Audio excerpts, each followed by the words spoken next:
বন্ধুরা, আপনারা তো আগের ভিডিওতে দেখছেন যে আমি আইছিলাম তা ব্রদর দাসের বাড়িতে, মানে অবসর বিনোদন ব্লগের বাড়িতে। তারা আমি আইসি দেখিয়া তারা লুকিয়ে লুকিয়ে ভাত খেতে লাগছিল।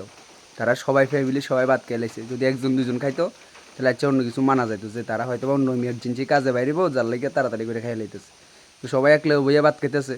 তার মানে কি তা আমরা আমু দেখিয়া মানে ভাত শেষ হয়ে যাবো দেখিয়া, তরকারি শেষ হয়ে যাইব দেখিয়া তাড়াতাড়ি করে খাইয়া লাইছি।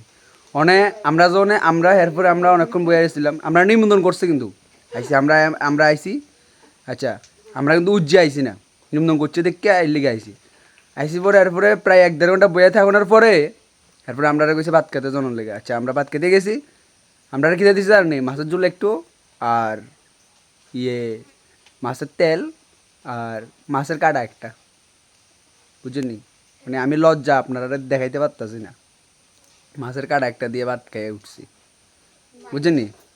অবসর বিনোদন ব্লগ, যে শান্তির বাপ শান্তির মা, তারা দুজন আমরা ভাতটা দিয়া ঘরে গিয়া